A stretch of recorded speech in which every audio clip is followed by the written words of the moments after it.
જય સ્વામિનારાયણ. આજના દર્શન. જય ગણપતિ દાદા. જય કષ્ટભંજન દેવ. જય કાળિયા ઠાકર. ચલાલા દાન મહારાજની જગ્યાના દર્શન. ભવ્ય ધૂન ચાલી રહી છે રામનવમીની. જય શ્રી રામ, જય શ્રી કૃષ્ણ, જય શ્રી ઘનશ્યામ મહારાજ. આજે ચૈત્ર સુદ નોમ એટલે કે શ્રી રામચંદ્ર ભગવાનનો જન્મદિવસની સાથે શ્રી ઘનશ્યામ મહારાજનો પણ જન્મદિવસ ઉજવવામાં આવે છે. રામચંદ્ર ભગવાનનો જન્મ બપોરે 12 વાગ્યે થયો હતો અને ઘનશ્યામ મહારાજનો જન્મ રાતે 10:10 થયો હતો. આ દિવસે બધા મંદિરોમાં ધામધૂમથી ઉજવણી કરે છે. જય સ્વામિનારાયણ.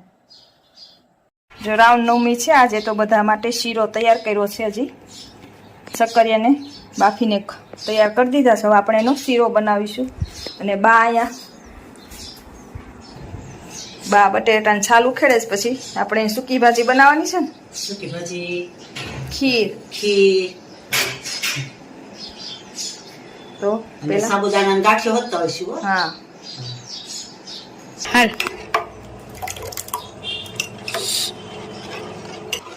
મમ્મી. જય સ્વામિનારાયણ. જય સ્વામિનારાયણ. જો આજે રામનવમી છે તો શીરો બનાવ્યો છે. ભાવે છે ને તને? હા. દૂધ નાખી દીધું છે હવે, અને આપણે ધીમે ધીમે ઉકળવા દઈશું. પછી હમણાં બા બટેટા ફોલી લઈને એટલે સૂકી ભાજી વઘાર નાખવાની. આજે રામનવમી છે. આજે રામનવમી છે એટલે બધા રહ્યા હોય. અહીંયા ખીર ઉકળી રહેશે ધીમે ધીમે. તેલ મૂકવાનું છે. આ છે મીઠો લીમડો, આદુ મરચાંની પેસ્ટ ને સિંગદાણાનો જે પાવડર કરવાનો છે. છેલ્લે હવે નાખવાનો સૂકી ભાજીમાં. ચાલો આપણે એનો વઘાર કરીએ. ઘરે બનાવી ગાંઠિયો તળાય છે.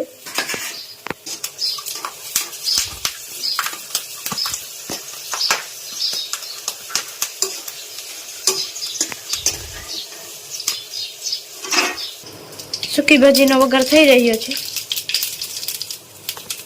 આખું જીરું, આદુ મરચાંની પેસ્ટ ને લીમડો, અડનો ગાજર,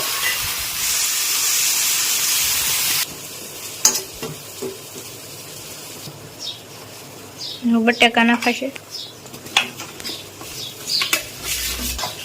બટેટાની સૂકી ભાજી કોણ વધારે ખાય? પપ્પા. પપ્પા ખાય, દાદા ખાય? પપ્પા. પપ્પા ખાય. બહુ ભાવે એમ કેમ? હા. 2 ટાઈમ દે, 2 ટાઈમ ખાય. સ્વાદ અનુસાર સિંધવ નિમક. સ્વાદ અનુસાર લીંબુ. સિંગનો ભૂકો એક કરી દીધો છે સૂકી ભાજીમાં. હવે આપણે એને મિક્સ કરી દઈશું. જો આપણી સૂકી ભાજી રેડી થઈ ગઈ છે. ઉપરથી ધાણા પણ નાખી દીધા છે. आएंगे तो अंगना सजाओगे, राम आएंगे तो अंगना सजाओगे, राम आएंगे तो अंगना सजाओगे, दीप जल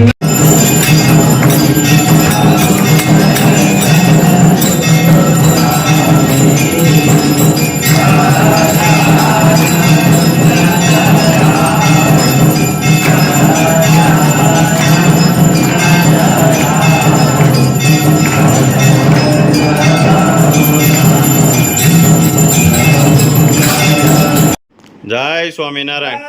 જય શ્રી રામ. આજે રામનવમ છે. હા, આજ રામનામ છે. અમે ગયા વર્ષે જાત્રામાં ગયા હતા ને, હા હા. ત્યારે રામનામ જ હતી ને. ગયા વર્ષે અમે અયોધ્યામાં હતા. આવા ટાઈમે ફીટ 1 વર્ષ થયું. હા. પણ ખૂબ સરસ મજાનું મંદિર બનાવ્યું છે અને ખૂબ દર્શન કરવાનું એટલી બધી વ્યવસ્થા ગોઠવેલી છે ને કે ન પૂછો વાત. આમ પાઇપમાં ગોઠવેલા, એક ટ્રાફિક બિલકુલ ન થાય.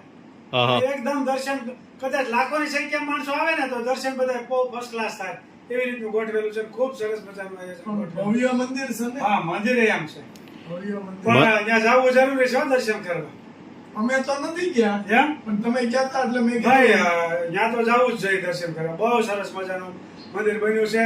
અને એ તો ભાઈ રામ ની પોતાની અયોધ્યાની નગરી પોતાની ગણાય હા એટલે ત્યાં તો જવું જ પડે, જન્મ સ્થાન.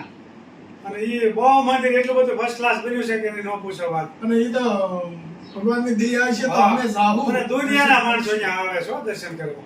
બહુ માણસો આવે બહુ. અને બપોરે 12 વાગે આપણે સીધું સૂર્યનું તિલક થાય હા. રામ ભગવાનને.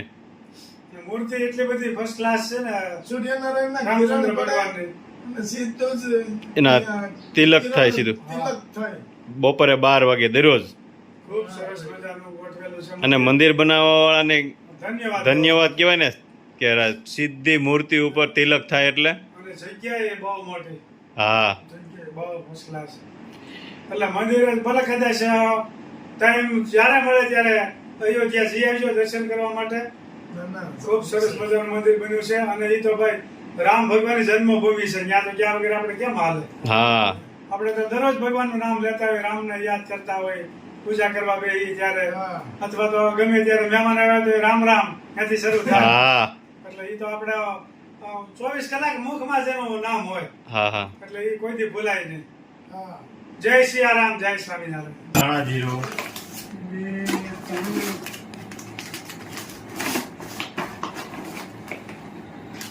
બે હળદર,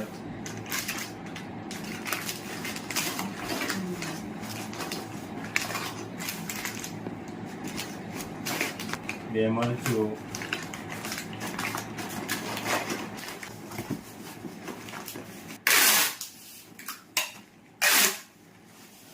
ઓઇલ,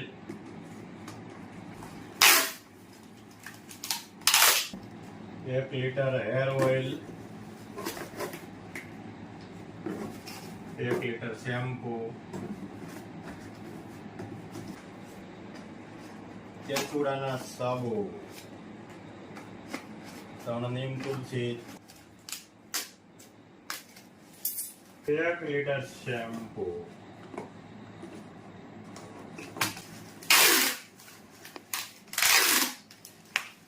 બે હેર ઓઇલ, 3 શેમ્પુ,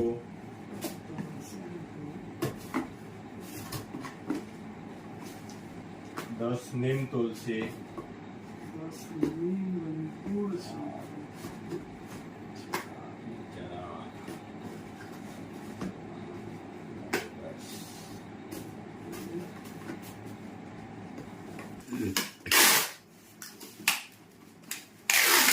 એક હેર ઓઇલ, 1 કેસુડાનો સાબુ,